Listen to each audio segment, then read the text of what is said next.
Have you ever wondered why life hurts? Like, why are there so many problems and why do they cause us so much pain? This question isn't new, it's been pondered by thinkers for centuries, and one tradition, Eastern philosophy, has some profound insights to offer. Today, let's explore one of its core teachings, Buddhism, through its lens.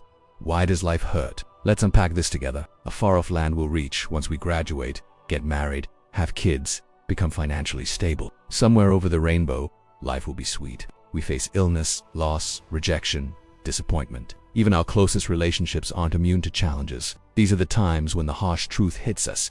Life indeed hurts. But what if happiness isn't a place but a practice? But consider this. If we truly understood this principle, how would it change our lives? These truths are like signposts on a journey, guiding us through the landscape of suffering. The first noble truth is clear and direct. Life is suffering. It's a statement that might seem obvious, but it's a truth we often overlook. The third noble truth states that suffering can cease. This isn't about escaping suffering, but transcending it. The Buddha wasn't naive. He understood that life is full of ups and downs, but he also saw that clinging to the fleeting moments, both pleasant and painful, only deepens our suffering. Instead, he pointed towards a way of living that embraces impermanence, that lets go of the need for permanence. No matter who you are or what you have, life will inevitably hurt. It's about realizing that we're all interconnected and that our suffering, while real, is also shaped by our internal world. Secondly, our internal state, our thoughts and perceptions significantly influence our suffering. We're not merely victims of external circumstances. Thirdly, Buddhism offers a beacon of hope. Suffering isn't eternal, it can cease. And finally, there's a practical way to walk this path. How can I respond differently to the inevitable suffering that life throws my way? Your answers will guide your path forward. Share your thoughts, experiences, and questions in the comments below. Your comments enrich this community, helping us all learn and grow together. And if you found this exploration insightful, hit the like button and share it with a friend. Together, let's continue to unravel the wisdom that has stood the test of time. There's a vast community of practitioners and teachers out there ready to support and guide you. So take the next step. Reach out, connect, and learn from those who have walked part of this journey themselves. The Eightfold Path provides a roadmap, though it's a lifelong journey. It's a path of acceptance, of understanding that everything is temporary, that nothing remains the same. This truth is revolutionary. It gives us agency. It tells us that we don't have to be at the mercy of our desires and aversions, but perhaps the pain of existence is also the seed of awakening. Through our suffering, we have the opportunity to understand ourselves, our connections, and the impermanent nature of life. This understanding, as Buddhism teaches, is the first step towards its cessation. So embrace the journey, be patient with yourself, and above all, keep walking. The path to inner peace, like all journeys, begins with a single step. We have a choice. We can choose to let go. We live in a world that celebrates happiness and success, rarely acknowledging the flip side. How do I stop craving? That's where the fourth noble truth comes in. It offers us a map, an eightfold path leading to the cessation of suffering. After all, we're dealing with the fundamental truths of existence. But remember, the Buddha wasn't a distant guru. He was a teacher who walked the talk. He didn't deliver sermons from a distance. He engaged with people, shared his experiences. He taught them how to transform their lives. His teachings weren't meant to be memorized. They were meant to be lived. And the path to wisdom, as always, begins with a single step. This path is divided into three segments: wisdom, ethical conduct, and meditation. It's about cultivating the right understanding, practicing the right action, and training the mind through meditation. This path isn't a quick fix.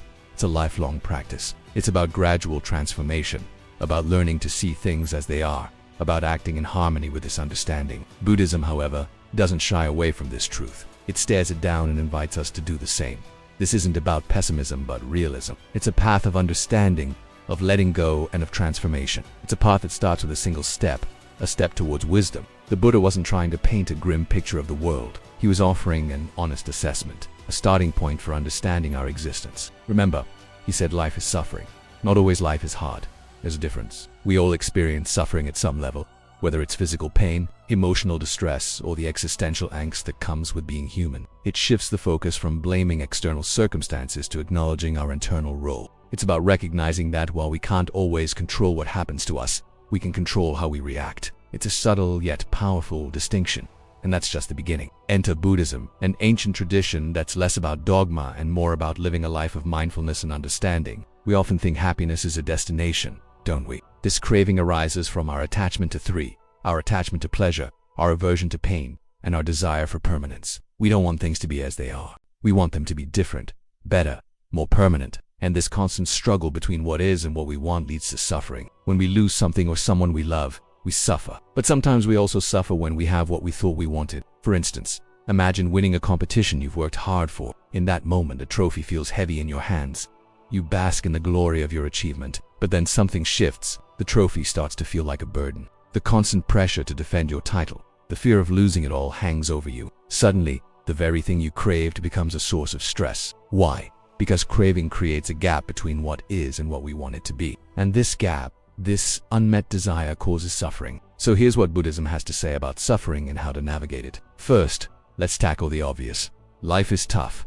Here's the crux of Buddhist philosophy. Everything is interconnected. Person A might respond with anger, blaming the world, cursing fate. Person B, despite the pain, might find a sense of calm, focusing on acceptance and understanding. Their reactions, vastly different, aren't just about the event itself, but also about their inner landscapes. This idea is central to Buddhism. Our internal world, our thoughts, emotions, and perceptions play a pivotal role in shaping our experience of suffering. Our thoughts, emotions, actions, and the world around us are all linked in a grand web of cause and effect. This means our suffering isn't solely because of external circumstances. It's also due to our internal state, our perception of the world. But Buddhism delves deeper. It turns the lens inward to show us that suffering isn't just about external events. It's also about our response to them.